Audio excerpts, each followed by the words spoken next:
بات سمجھ آ گئی بیٹا؟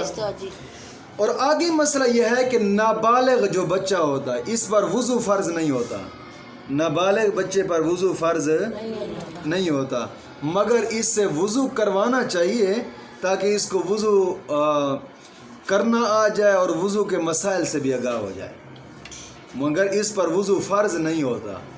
بات سمجھ آ گئی کہ نہیں آئی؟ جس طرح کہ صبح صبح بچے قرآن پڑھنے کے لیے آتے ہیں مسجد میں، اٹھتے صبح اٹھتے ہی منہ ہاتھ دھوتے اور بھاگ پڑتے ہیں، نابالغ ہیں، چھوٹے چھوٹے بچے ہیں، تو ان پر وضو کرنا تو فرض نہیں ہے، لیکن ان سے وضو کرانا چاہیے تاکہ ان کو وضو کرنے کا طریقہ آ جائے۔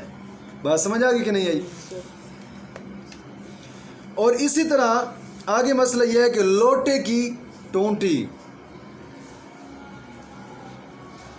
نہ تو اتنی تنگ ہو کہ پانی بدقت گرے اور نہ ہی اتنی فراخ ہو کہ جناب یہ حاجت سے زیادہ گرے، بلکہ متوسط پانی گرتا رہے، درمیانہ۔ سمجھ آ گئی؟ کیوں کہ چلو میں پانی لیتے وقت خیال رکھنا چاہیے کہ پانی نہ گرے، پانی گرے گا تو فضول خرچی ہوگی، اسراف ہوگا۔ اور ایسے ہی جس کام کے لیے چلو میں پانی لیا اس کا اندازہ ضرور رکھنا چاہیے کہ یہ جو کہیں زیادہ نہ ہو جائے، یہ بھی فضول خرچی میں آئے گا۔ مثلا ناک میں پانی ڈالنے کے لیے آدھا چلو کافی ہے تو پورا چلو نہ لے کہ اسراف ہوگا۔ سمجھ آ گئی؟ اسی طرح فضول خرچی ہوگی۔ اس طرح ٹوٹیوں کے اوپر آپ وضو کر رہے ہیں تو وضو کرتے وقت پانی تھوڑا کھولنا چاہیے۔ سمجھ آ گئی کہ نہیں آئی؟ تاکہ فضول خرچی نہ ہو۔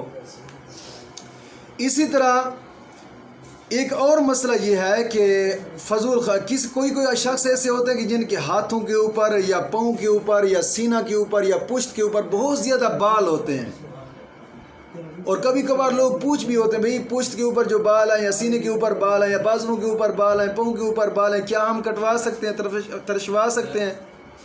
تو بھائی ان کا بال کٹوانا جائز ہے، یہ بال کٹوانے جائز ہیں، اور بلکہ بہتر یہی ہے کہ یہ بال پورے جسم کے جو ہیں یہ صاف قرار ڈالے تاکہ غسل کرتے وقت یا وضو کرتے وقت پانی کی فضول خرچی نہ ہو۔ اس نیت سے اگر بال کٹوائے گا تو ثواب پائے گا، اگر خوبصورت ہونے کے لیے بال کٹواتا ہے تو ثواب نہیں پائے گا، اگرچہ جائز ہے اس کے لیے۔ سمجھ آ گئی بیٹا کہ نہیں ہے؟ اور ایک بات اخیر میں یہ کرتا جاؤں کہ وضو کرتے وقت اکثر لوگوں کو وسوسے آتے ہیں، تو وسوسہ دور کرنے کے لیے جناب جی ولا حول ولا قوت الا باللہ پڑھنا چاہیے، تو انشاءاللہ العزیز وسوسہ دور ہو جائے گا۔ یا دوسری دعا جو حدیث پاک میں بتائی گئی ہے، سبحان الملک الخلاق ان یشاء یذہبکم ویأتی بخلق جدید وما ذلک علی اللہ بعزیز، یہ پڑھتا جائے تو انشاءاللہ العزیز وسوسہ جڑ سے ہی کٹ جائے گا۔ بات سمجھ آ گئی کہ نہیں آئی؟ ہاں، یہاں تک آج کا سبق۔